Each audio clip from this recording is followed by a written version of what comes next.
네, 안녕하십니까.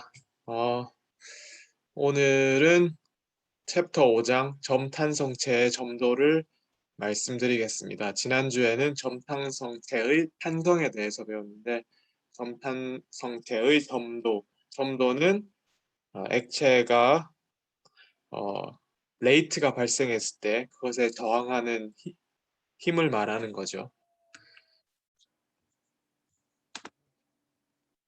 어, 형광펜을 켜도록 하겠습니다. 네. 어, 제가 지난 3강에서 설명드렸듯이 어, 액체는 어, 이 대시팟으로 비유할 수 있고 스트레인의 회복이 없죠. 대신 레이트, 속도의 개념에 디펜던트 하죠. 속도는 당연히 시간에 관련된 거니까 시간과 속도에 관련이 있다. 그리고 이 비스코시티의 정의는 스트레스를 레이트로 나눈 것. 그러니까 플로우 레이트에 대한 저항을 비스코시티라고 합니다.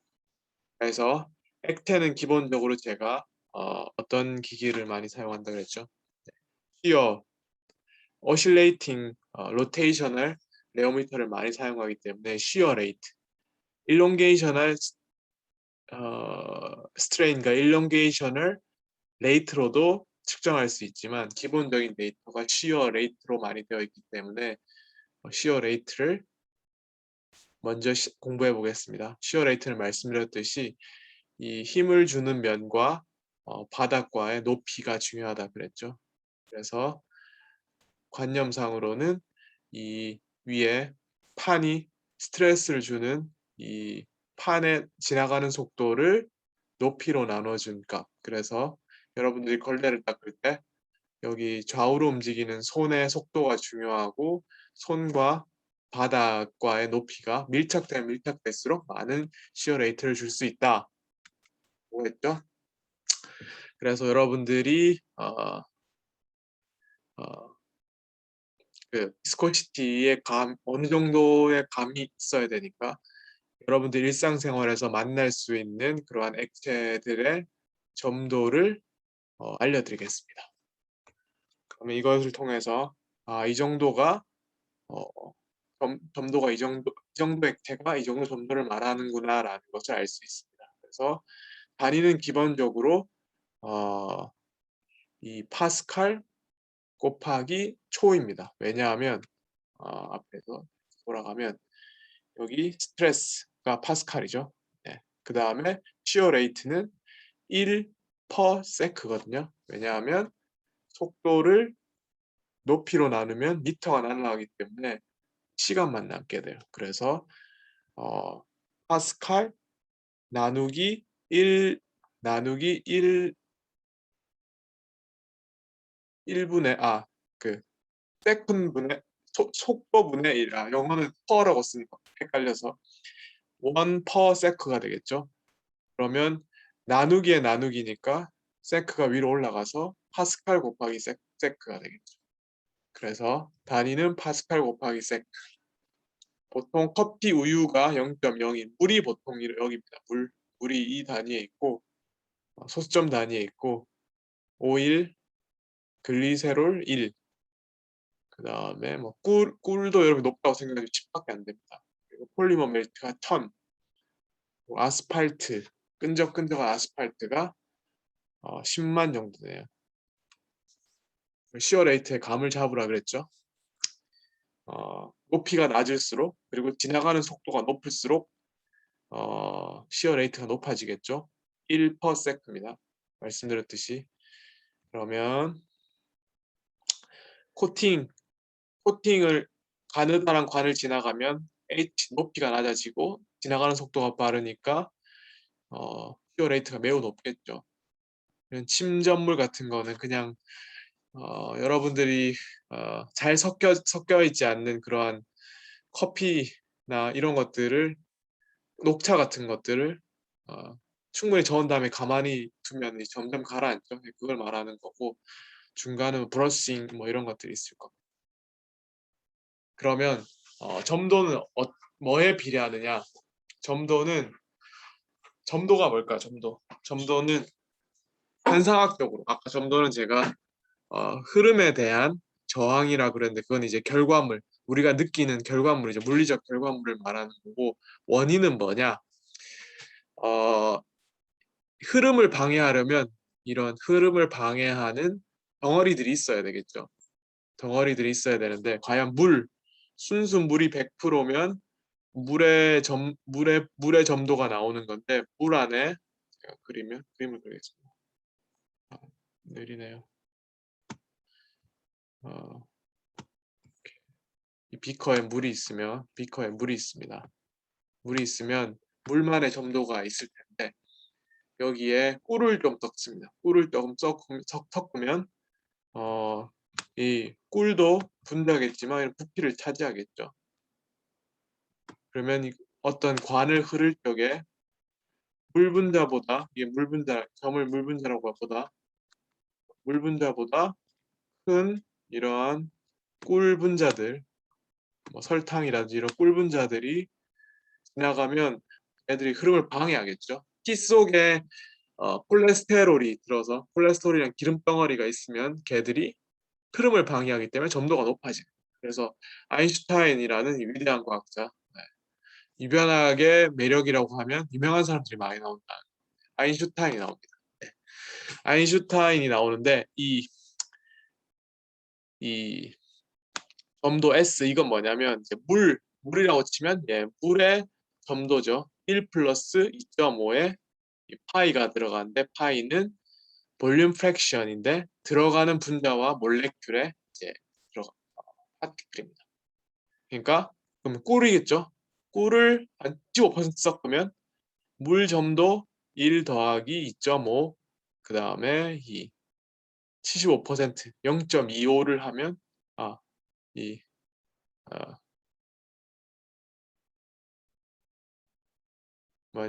새로운 입자가 들어가는 거에 0.75를 넣으면 되겠죠. 그러면 이 대강 새로운 거에 점도가 나올 겁니다.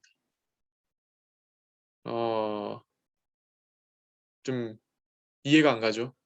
그러면 넣는 거가 뭔지도 중요하지 않고 입자의 크기도 중요하지 않고 그냥 넣는 양만 알면 된다라고 생각할 거예요. 일단 아인슈타인께서 정의를 낸 건 입자가 매우 단단하다는 것을 강조를 했고 구형이라는 것을 일단 이 가정을 했습니다. 그러면 입자의 크기는 중요하지 않나요? 가령 같은 10%를 넣는데 여기 넣는데 10%의 설탕을 이렇게 설탕이라고 하지 맙시다. 네. 어떤 기름질 콜레스테롤이라고 합시다. 설탕은 물에 너무 잘 녹아서 이런 콜레스테롤을 분산 잘 시켜서 덩어리를 이렇게 조그만 이런 크기로 같은 양입니다. 같은 웨이트를 넣습니다. 물에 대해서 같은 웨이트를 넣는데 덩어리지게 넣을 때랑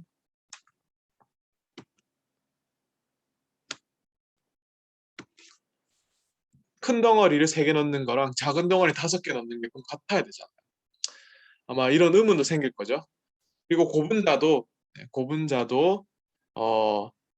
1kg에 고분자를 10리터에 물을 넣는다고 해주세요. 10리터에 물에 섞는다고 물에 녹는 고분자를 10리터에 넣는다고 합시다. 그러면 같은 고분자 1kg를 분자량이 높은 애와 낮은 애 그람수를 똑같이 넣으면은 그럼 같은가에 대한 의문이 생기겠죠. 네, 의문이 생길 겁니다. 물음표. 네, 의문이 생길 겁니다. 그럼 다시 정리합니다. 10리터의 물에 1kg의 고분자를 넣는데 분자량 높은 애가 있고 분자량 낮은 애가 1kg씩 각각 넣는다고 했을 때 넣는 양이 같게 느껴지죠. kg 수가 같으니까. 그러면 이게 점도랑 무슨 상관이냐? 여러분들이 잘 아시는 마크 오잉크라는 교수님이 이 분자 구조와 분자량과 점도에 관한 논문을 네이처지에 1940년도에 내셨어요. 해방되기 전이죠. 여튼 이거를 논문을 냈는데 그럼 분자량이 다를 거예요. 그래서 이 식만 보면은 이 식이 그런 거 설명 못 한다고 생각할 수 있지만 이 아인슈타인 식에서 분자량과 점도와의 식을 유도할 수가 있습니다. 여기 뭐 열심히 정리되어 있는데 뭐 시작은 아인슈타인 이 리터 논문을 읽어보면은 이 아인슈타인 이퀘이션에서부터 시작합니다. 이거는 지금 비리얼 계수라고 해서 다른 계수가 붙는데 이까지만 기억하시면 됩니다. 여기가 아인슈타인 이퀘이션이죠. 물에 만약에 용매의 점도 플러스 2.5 파이 들어간 양의 파이가 들어가는 게 새로운 점도라는 게 되어 될 거고 그것을 유도하면은 분자량 큰 게 높다. 얘가 이 식으로 이해가 안 되죠? 제가 쉽게 설명해 보겠습니다.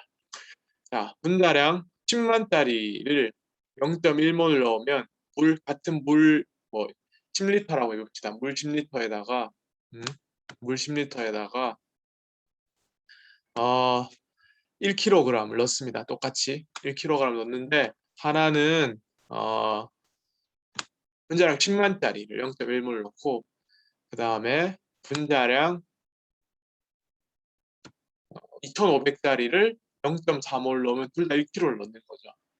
이 고분자를 가지고 고분자 그러니까 분자량 4배인 거 분자량이 4배인 거에 몰수를 4분의 1로 넣고 분자량이 1배인 거를 x배인 거를 4배인 몰을 넣는 거죠. 몰수가 4배인 대신 분자량은 4분의 1이고 분자량이 4배인 대신에 몰수가 4분의 1이죠. 그럼 만약에 2차원 구조체를 만든다고 생각합시다. 여러분들이 네모를 만듭시다. 이거를 이제 분자 하나의 그 철사라고 생각하고 여러분 2차원 구조체를 만들어 봅시다.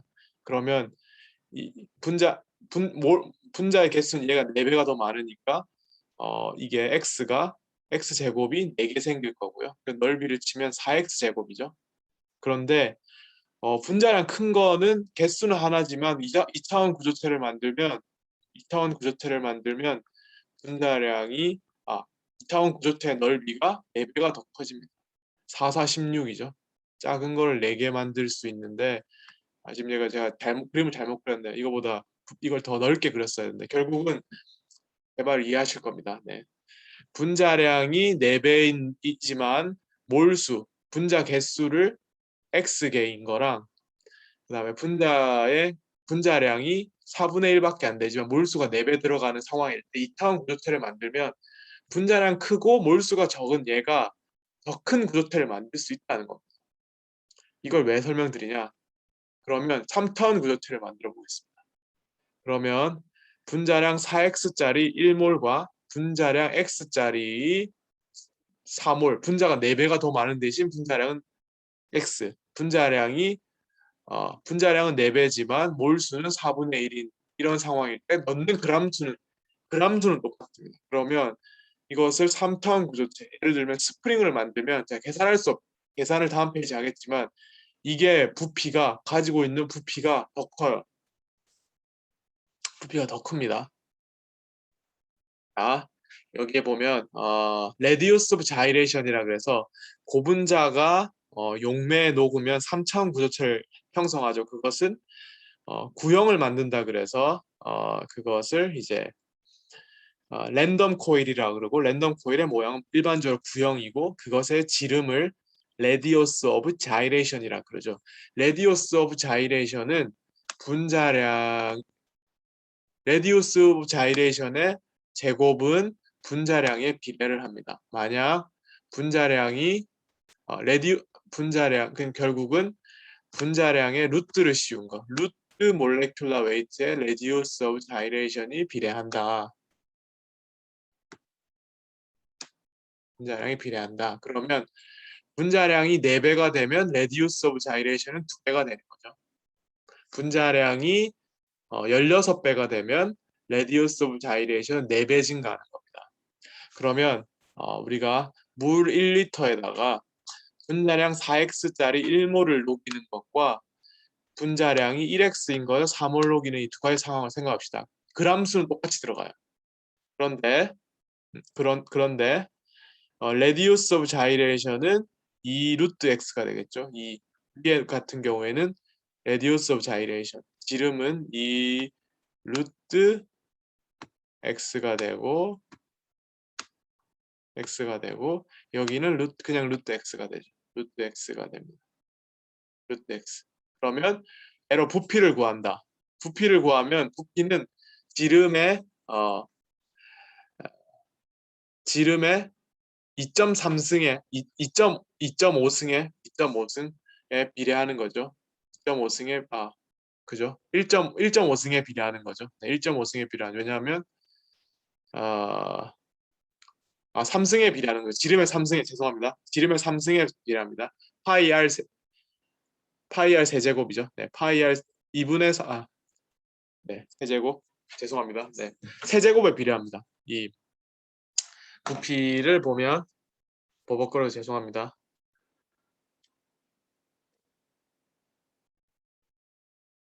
구의 부피는 구의 부피는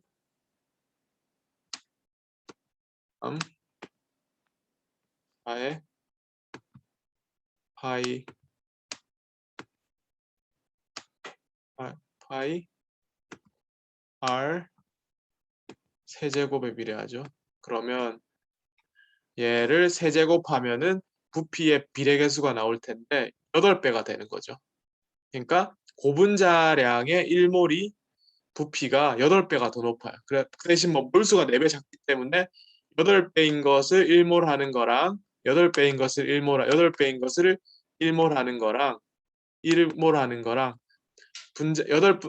부피는 8분의 1 작지만 3몰 하는 거를 했을 적에 고분자량의 부피가 결국 더 많아진다. 여기 돌아가 보시면 이 아인슈타인 이퀘이션에서 용질의 점도와 들어간 양의 몰 프랙션에 비례한다고 했는데 그람수가 같으면은 들어가서 몰 프랙션이 같을 것 같지만 같은 그람을 넣어도 분자량이 큰 애를 넣으면 이 몰 프랙션 볼륨 프랙션이 커지는 거죠. 다시 설명드립니다. 같은 그람수의 고분자 용질을 물에 녹이더라도 용내에 녹이더라도 분자량이 큰 애를 넣으면은 더 큰 부피를 차지하게 돼요. 그래서 이 점도가 높아지는 겁니다. 이해되시죠? 그래서 이것을 마크 오잉크가 증명을 했기 때문에 점도를 통해서 여러분들이 분자량을 계산할 수 있다라는 게 요점입니다. 네. 그리고 그것은 아인슈타인 이퀘이션으로부터 비례한 겁니다.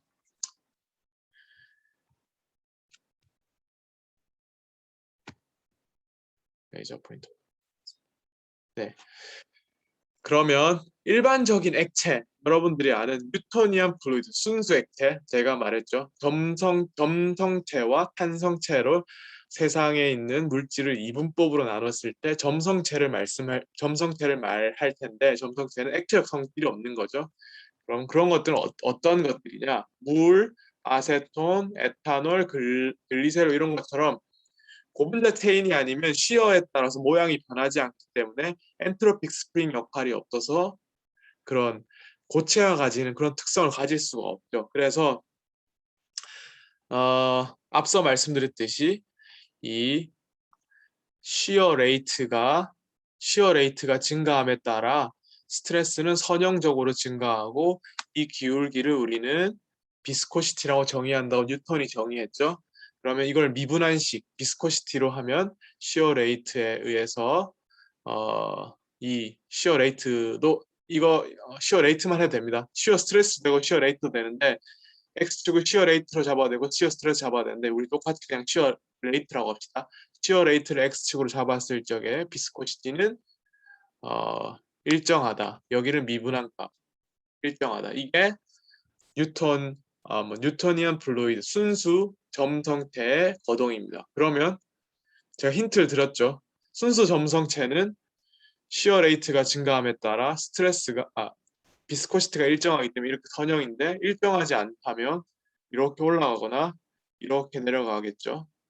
스트레스가 시어 레이트 증가함에 따라 서형적으로 증가하는 게 아니라 익스포넨셜리 증가할 수 있고 이렇게 올라가다 세츄레이션 될 수도 있겠죠. 그리고 비스코시티도 일정한 게 아니고 증가할 수 있거나 감소할 수 있겠죠. 그게 넌 뉴턴이언이겠죠.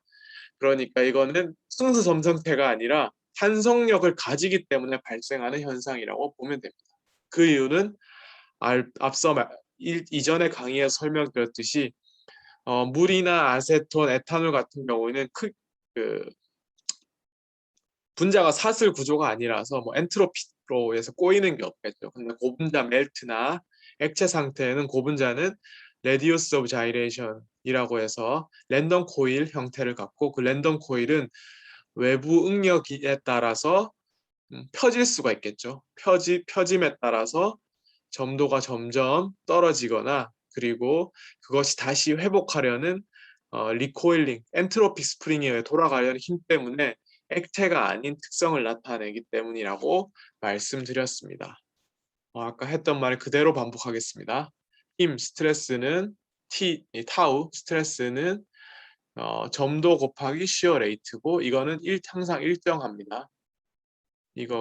이게 일정한 거, 인디펜던트한 거를 시어 레이트 인디펜던트 시간과 시어 레이트 인디펜던트한 걸 뉴토니안 플루이드라고 그러고 얘가 시어 레이트에 속해서 변하는 애를 연 뉴토니안 플루이드라고 하죠. 그것은 순수 점성체가 아니라 탄성을 가지기 때문에 나타나는 현상이라고 할 수가 있겠습니다. 그래서 오늘 그것을 벗어나는 이 뉴토니안 거동을 벗어나는 액체에 대해 설명을 할 겁니다. 시어 레이트가 증가함에 따라서 점도가 점점 감소하는 애를 시어 시닝이라고 합니다. 시어 시닝이라는 관념이 왜 나오냐면 이 시어 레이트가 높이에 비례한다 그랬죠. 높이. 그러면 마치 시어 레이트가 증가함에 따라서 그 시어 레이트를 계산할 때 그 H 값이 감소하는 건데 그게 이제 느낌상으로는 이제 점도가 낮아지는 것처럼 느껴지거든요. 그래서 영어 표현에서는 뭔가 점도가 낮아지는 것을 띵이라고 합니다. 그리고 점도가 높아지는 것을 thickning이라고 합니다. 그 이유는 쉬어 레이트 정의에서 속도 나누기 높이가 되는데 그 높이가 낮아지면은 쉬어 레이트가 증가하는 것과 같죠. 그런 관념에서부터 그리고 시크닝이란 말은 같은 쉬어 레이트를 줬는데 마치 높이가 높아지는 것 같은 속도를 똑같이 줬는데 높이가 높아지는 느낌이라는 말은 이제 쉬어 레이트 H 값이 증가해서 쉬어 레이트 감소한다는 것처럼 느껴지기 때문에 쉬어 시크닝이라 표현하고 뭐 다른 말로 쉬어 시닝을 슈더 플라스틱이라 그러고 쉬어 시크닝을 딜라이턴트라고 합니다. 그리고 이거는 빈감이라는 빈감 뉴토니안이 뭐라면 특정 힘이 가해지고 나서 다시 시어 레이트가 뉴토니안 액체가 되는 애를 빈감 바디라 그러고 유변학을 만드신 이 빙엄이라는 과학자의 이름을 따서 빙엄 뉴토니안 바디라고 합니다. 하나하나 설명해 보겠습니다. 아까 설명드린 대로 시어 레이트에 따라서 뉴토니안 액체에 의해서 점점 힘이 들어가는 게 많아지는 것. 비스코시티가 점점 증가하는 애를 딜라이턴트 시어 시크닝, 비스코시티가 점점 감소하는 애를 슈더 플라스틱 시어 시닝이라는 넌 뉴토니안 중간에 걸 제외하고 넌 뉴토니안이고 뉴토니안이긴 뉴토니안인데 처음에 구조가 있어서 걔를 깨는 데 들어가는 힘이 필요한 액체를 빈감 플라스틱, 빈감 뉴토니안, 빈감 바디, 빙엄 바디라고 합니다. 똑같은 설명입니다. 말씀드렸듯이 가소성 유체, 슈더 플라스틱, 시어 시크닝 유체는 시어 레이트가 증가함에 따라서 점도가 점점 감소하는 겁니다. 그 이유는 제가 아인슈타인 이퀴에이션을 말씀드렸는데 아인슈타인 이퀴에이션에서 들어가는 첨가물의 볼륨이 증가하면 증가할수록 점도가 높아진다 그랬고, 제가 마크 호잉크가 같은 그램의 고분자를 넣더라도 분자량이 큰 애를 넣는 게 들어가서 물과 용매와 인터랙션을 해서 어떤 부피를 차지하는 게 다르다 그랬죠. 그래서 고분자량인 애를 넣으면 같은 그램 수를 넣더라도 고분자량인 애를 넣으면 어, 그것에 차지하는 부피가 더 많아지고 차지하는 게 많아지면 많아질수록 액체의 점도를 더 높인다. 물 혼자 흘러갈 땐 잘 흘러가는데 걸거치는 애들이 부피를 차지하면 점도가 높아지는데 앞서 말씀드린 대로 차지하는 부피가 많아진다는 것은 같은 그램수를 넣더라도 분자량이 큰 애가 부피를 차지하는 데 더 유리해서 점도를 올라간다. 근데 시어 티닝을 받으면 시어 티닝이란 게 뭐냐면 고분자가 이런 랜덤 코일 상태를 있다가 스트레스를 받으면 이런 식으로 젓가락 모양처럼 가늘어지겠죠. 이렇게 이건 일롱게이션 플로우고 얘는 시어 플로우인데 가늘어지면은 납작해지면은 분자량의 효과가 없어집니다. 3차원 구조체가 깨지는 거죠. 아까 같은 그램수를 넣더라도 분자량이 클수록 부피를 더 많이 차지하는 이유가 3차원 구조체를 만들기 때문인데 3차원 구조체가 다시 1차원 구조체로 돌아가면 어떻게 될까요? 아까 2차원 구조체에서도 2차원 구조체 같은 그램수를 넣더라도 분자량이 높은 애가 2차원 구조체를 만드는데 더 많은 더 많은 면적을 차지할 수 있고 같은 그램수의 고분자를 넣더라도 분자량을 분자량이 높은 애를 넣는 게 더 많은 3차원 구조체의 부피를 차지할 수 있다라고 설명을 열심히 드렸죠. 그런데 이렇게 1차원 구조체가 되면 여기에 제가 드렸던 막대기처럼 차지하는 면적이나 부피가 계속 똑같아지는 거예요. 그래서 그 분자량에 의한 구조체 형성이 없어지기 때문에 분자량이 떨어지는 겁니다. 분자량이 떨어져. 그래서 시어 시닝이 나타나는 디스인탱글먼트 때문에 나타나는 디스인탱글먼트와 분자들이 1차원 구조체로 쭉 펴지기 때문에 발생하는 겁니다. 그리고 딜라이턴트는 제가 다음 시간에 쪼개서 설명드릴 텐데 푸어 패킹 때문에 생깁니다. 이 입자들이 잘 분산이 안 돼 있어서 외부에 스트레스를 주면 입자들끼리 패킹이 되는데 패킹과 패킹장 사이에 용매들이 트랩되면서 그게 용질의 부피가 증가한 것 같은 그런 현상을 가지게 됩니다. 제가 다음 시간에 시어 티크닝 비헤이비어를 따로 하겠습니다. 결과적인 거동은 시어 레이트가 증가할수록 점도가 더 증가하는 것을 말합니다. 넌 뉴턴이한 액체에 따라. 그래서 스트럭처럴 플로우는 뭐냐면 시어 티크닝인데 좀 더 구체적으로 설명한 겁니다. 일반적으로 고분자 멜트와 용액은 랜덤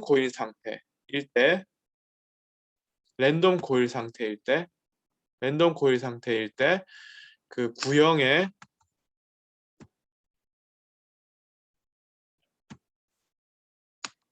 랜덤 코일 상태일 때 구형의 구형들이 차지하는 부피 때문에 점도가 발생되는 제가 말씀드렸듯이 외부의 충격이 들어가면은 쭉 펴진다 그랬죠. 쭉 펴지면은 제가 긴 시간 동안 설명드렸듯이 같은 고분자량을 넣더라도 3차원 구조체를 만들 때 분자량이 높은 애들은 더 큰 구조체를 만들 수 있는 그러한 어떤 효과를 나타낼 수 있다고 마크 호잉크가 증명을 했는데 다 펴지면 1차원 구조체가 되면 차지하는 부피비가 분자량이 상관없어지고 점도가 떨어지게 됩니다. 얘가 차지하는 부피보다 1차원 구조체가 갖는 이 부피가 적어지기 때문에 점도가 떨어지고 더 펴져서 이제 더 이상 퍼질 수가 없으면 점도가 더 이상 감소 안 하는 거죠. 그래서 일반적인 이러한 고분자 멜트와 고분자 솔루션이 갖는 이러한 패턴, 시어 레이트에 따라서 점도가 변하는 패턴을 스트럭처럴 플로우라고 하고 앞에 말한 시어 시크닝 이를 좀 더 자세하게 설명하는 거라고 설명드리면 됩니다. 그리고 이것을 통해서 우리가 분자량 분포라든지 어떤 분자량을 측정할 수가 있습니다. 제가 설명드렸듯이 분자량이 클수록 얘가 3차원 구조체가 가지는 부피의 효과가 크다 그랬죠. 그리고 여기 감소하는 이 기울기, 감소하는 기울기를 분자량 분포에 이용할 수 있는데 그것을 지수로 나타낼 수가 있습니다. 가령 지수가 0이면은 지수가 1이면 뉴토니안 플루이드가 되는데 퓨더 플루이드 같은 경우에는 얘가 이렇게 감소하는 거를 1보다 작을 때는 이렇게 감소하게 되겠죠. 그래서 이 지수로서 아까 말한 딜라이턴트와 슈더 플라스틱을 표현할 수 있는데 이것이 감소하는 폭 1보다 숫자가 많겠죠. 감소하는 폭에 따라서 이렇게 내려가는 기울기에 따라서 여러분들이 분자량 분포를 설명할 수가 있어요. 지수 가지고 결국은 분자량 분포를 설명할 수 있는 거예요. 그러니까 지수에서 이 자승 위에 있는 숫자 1, 뭐 1보다 작은 2, 뭐 0.5 이런 숫자를 가질 수 있겠죠. 그걸 통해서 뉴토니언이냐 딜라이턴트냐 슈더 플라스틱이냐 세 가지를 구분할 수가 있고 이 슈더 플라스틱 중에서 1보다 작은 숫자도 많은 종류가 있죠. 1에 가깝게 0.9도 있고 작은 숫자가 0.5도 있고 0.3도 있고 0.2도 있을 텐데 그것에 따라서 이 떨어지는 기울기가 더 커지겠죠. 떨어지는 기울기를 통해서 우리가 분자량 분포를 알아낼 수가 있습니다.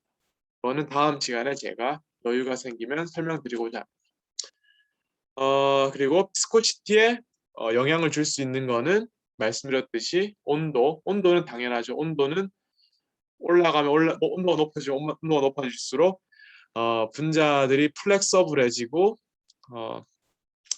그 용매 안에 들어있는 용질들이 흘러갈 적에 용질의 흐름을 방해해야 되는데 플렉서블해지면 그 흘러가는 플로우에서 방해를 덜 주게 됩니다. 그래서 점도가 떨어지는 거고 압력은 분자와 용질 사이를 더 컴팩트하기 때문에 점도가 더 높아지겠죠. 그리고 분자 사이의 거리를 더 당기기 때문에 점도가 높아질 거고 분자량은 제가 아까 열심히 설명드렸죠. 아인슈타인 이퀘이션에서 부피를 차지하는 팩터가 점도를 높이는 건데 같은 그람수, 같은 질량을 넣더라도 분자량이 높은 애들이 더 큰 부피를 차지하기 때문에 점도를 더 높일 수가 있다. 그래서 분자량은 그 부피 함수에 영향을 주는 거고 분자량 분포도 영향을 주겠죠. 아까 제가 말씀드렸듯이 분자량 큰 애와 작은 애를 분자량 큰 애가 압도적으로 부피를 더 많이 차지하게 될 때 분자량 작은 애가 섞여 있으면은 부피를 용질의 부피를 높이는 효과가 달라지기 때문에 점도를 영향을 줄 것이고 그리고 아까 제가 지수 법칙이라 그랬죠. 여기서 감소할 적에 떨어지는 기울기를 통해서 분자량 분포를 우리가 알아낼 수가 있다. 빈간바디라는 건 뭐냐면 빙엄이란 이 과학자가 만들어낸 건데 정의죠, 정의. 세상에 딱 빈간바디처럼 되는 게 없어요. 그러니까 정의는 특정 힘이 주기 전까지는 점도가 무한대입니다. 가령 여러분들이 마요네즈라든지 케첩 같은 것들을 얼마 안 남았을 적에 바닥에 깔려 있는데 걔를 짜내려고 하면은 처음에는 딱딱 뭐 고체처럼 움직이지 않죠. 근데 이렇게 여러 번 숟가락으로 젓다 보면 흘러서 이렇게 흐르는데 처음에는 그렇습니다. 가령 여러분들이 그 크림통 피부에 바르는 크림통을 연 다음에 뒤집으면은 안 흘러내리죠. 그런데 그 걔를 피부에 발라서 이렇게 시어를 많이 준 다음에 보면 흐르는 걸 발견할 수 있습니다. 그래서 특정 힘이 주어질 때까지는 얘는 고체다가 그 고체가 깨지자마자 뉴토니안 바디로 변하는 애를 빙엄 바디라고 정의했고 이거는 정의일 뿐이다. 물어볼 수 있어요. 선생님 왜 빙엄 바디 같은 유체에 대해서 정의를 예를 내려주세요라고 했을 때 제가 내려줄 수 없는 이유는 앞에 말씀드린 무한대의 힘이 들어가는 그 영역에 대해 영역이 깨지고 나서 뉴토니언 액체가 되어야 된다고 그러는데 뉴토니언 액체는 순수 물밖에 존재하지 않죠.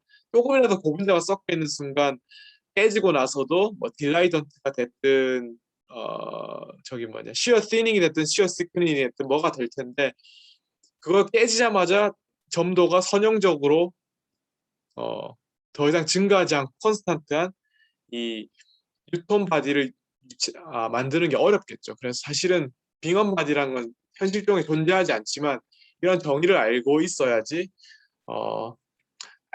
되기 때문에 제가 설명드린 건 가령 이런 겁니다. 고등학교 책에 나오는 최대 정지 마찰력이라 생각하는 보시면 됩니다. 이 어떤 박스가 외부에서 밀었을 적에 처음에는 꿈쩍도 하지 않습니다. 그래서 힘이 많이 증가하죠. 그래서 어느 정도 조금씩 움직이기 시작하면은 힘이 일정하게 들어가서 그러니까 처음에 약간 움직이게 하기가 힘들어서 그렇지 조금 움직이고 나면은 적은 힘으로도 움직일 수 있게 하는 걸 우리 최대 정지 마찰력과 운동 정지 마찰력이라 그러는데 사실은 이렇게 운동 정지 마찰력 상황에서 마찰력이 이렇게 일정하지 않겠죠. 올라갔다가 내려갔다 할 수 있겠죠. 이런 상황이 존재하지만 우리가 물리학에서 현상을 정의할 적에 이런 이상적인 상황을 정의하기 때문에 뉴턴 바디도 그런 겁니다. 그래서 이런 상황이 비슷합니다. 크림을 어느 정도 움직일 수 있을 때까지 힘을 계속 올려줘야 되다가 그 구조가 깨지고 나면 이제 흐름성이 나타나는 애를 이제 빅만 바디라고 합니다. 그래서 여러분들이 시어 레이트에 따라서 반대로 시어 레이트가 높은 상태에서 점점 시어 레이트를 낮추면서 스트레스를 계산하면 0까지는 갈 수 없겠지만 0의 근처의 값들을 얻은 다음에 여기 근사선을 그어서 이 y 절편을 구하면 그게 일드 스트레스라 그러고 빙엄 바디를 깨는 데 들어가는 최소한의 힘이다. 그걸 일드 스트레스라고 합니다. 앞서 설명한 최대 정지 마찰력처럼 어떤 박스를 끄는데 처음에 움직이기 힘든 그 힘, 그걸 일드 스트레스라고 걔를 깰 때까지 깨야지 이제 수월하게 밀 수 있기 때문에 들어가는 그 힘을 최대 정지 마찰력이라 그러고 유사한 원리로 이 빙엄 바디에서 일드 스트레스라는 게 존재합니다. 그래서 어떤 입자들이 용매 안에서 이런 3차원 구조체를 형성해서 힘에 의해서 깨지지 않게 이게 단단하게 액체를 잡고 있다가 얘들의 구조가 깨지면서 필드 스트레스에서 깨지면서 쉽게 흘러가는 상황을 빙엄 바디라고 합니다. 그리고 이번에는 타임 디펜던트한 겁니다. 같은 빙엄 바디를 아까 빙엄 바디는 시어 레이트 여기 보시면 들어간 힘이나 속도에 의한 어떤 그 마찰력이 증가하는 거를 우리가 최대 정지 마찰력이라 그랬고 시어 레이트나 시어 스트레스에 따라서 계산하는 거를 우리가 빙엄 바디라 그랬는데 빙엄 바디랑 식소트로피랑 구분할 수가 없습니다. 네, 둘 다 가지고 있기 때문에 그래서 왜 식소트로피 액 유체랑 빙엄 바디 유체를 왜 따로따로 설명하지 않느냐 그러면 식소트로피는 아까 빙엄 바디를 설명할 때 시간에 따라서 변하는 애를 그러니까 x축을 시간으로 잡아서 스포츠를 계산하는 그러한 형태로서의 정의를 식소트로피라 그러고 x축을 시어 레이트나 시어 스트레스를 두고 그것에 따른 점도의 거동을 보는 애를 이제 빙감 바디라 그래서 로션이라든지 마요네즈가 빙감 바디이면서 식소트로피인데 변수를 우리가 물질에게 주는 변수를 뭐에 따라 잡느냐에 따라서 들어가는 정의입니다. 그래서 왜 시소트로피 유체랑 빙엄 바디 유체를 설명을 따로 하지 않느냐라고 설명드린 그 해답은 여기에 있습니다. 그래서 원리는 똑같고요. 시간, 뉴토니안 플루이드를 shear rate라는 x축으로 했을 때는 점도가 떨어지는 애를 shear thinning, 점도가 높아지는 애 shear thickening이라고 했는데 시간의 개념을 봤을 때 처음에는 힘이 들어갔다가 힘이 점점 빠지는 애를 뉴토니안 바디, 빈감 바디의 일종이라고 보시면 됩니다. 그래서 페인트라든지 로션이 처음에 통에 들어있을 때는 크림을 뒤집어도 흐르지 않다가 이런 페인트에다가 여러분들이 이런 브러쉬로 엄청 오랫동안 구조를 다 깬 다음에 뒤집으면은 흘러내려요. 처음에 페인트를 까자마자 옆으로 기울이면 흐르지 않다가 이 브러쉬로 막 이렇게 저은 다음에 흘리면 흘러갑니다. 그것은 빈감 바디랑 똑같은 구조체이기 때문에 그렇습니다. 이거는 시간을 기준으로 한다. 빈감 바디는 시어 레이트를 기준으로 한다. 그래서 식소트로픽 액체는 페인트에서 중요합니다. 왜냐하면 페인트를 바르고 나서 이렇게 시어 레이트를 줘서 바르고 나서 시어 레이트를 제거하면은 얘가 멈춰 있겠죠. 그리고 나서 다시 고체로 돌아가서 움직이지 않는 빈감바디나 시소트로픽 액체를 돌아가야지 더 이상 흐르지 않을 텐데 만약에 빈감바디나 시소트로픽 특성이 없으면은 벽에 페인트를 발라 넣으면 계속 쭉쭉쭉 흐르겠죠. 여러분들의 피부에다가 크림을 바릅니다. 크림을 발랐을 적에 크림을 발랐을 적에 크림을 바르고 다시 피부 표면에서 스트레스가 제거된 후에 멈춰야지 더 이상 흐르지 않아야지 여러분들이 바른 상태에서 돌아다닐 수가 있을 텐데 계속 액체 성질을 띠고 있으면은 피부에 자꾸 흘러내려서 찝찝함을 느낄 겁니다. 그래서 이러한 시소트로피닉이나 빈감 바디에 사이언스가 들어가야지 크림과 페인트를 잘 만들 수가 있다. 앞서 설명드린 것 똑같은 내용입니다. 시어가 없을 때는 멈추고 있다가 바르면 잘 흐르다가 다시 제거됐을 적에 점도가 올라가서 더 이상 흘러내리지 않고 벽에 딱 서 있어야겠죠. 그래서 이 시어 레이트를 x축으로 잡았을 적에 시어 thinning과 시어 thickening에 대해서 설명드렸고 시간에 따라서 점도가 떨어진 애를 식소트로픽이라 그러고 얘는 빈감 바디랑 똑같은 거다. 정의를 내릴 때 빈감이 x축을 뭐로 잡느냐에 따라서 빈감 바디라 그랬고 시간을 잡는다면 식소트로픽이다. 왜냐하면 그러한 특성을 나타내는 유체가 마요네즈라든지 크림 혹은 페인트 같은 걸로 같은 거기 때문에 그렇다라는 것을 설명드립니다. 이상으로 발표를 마치도록 하겠습니다.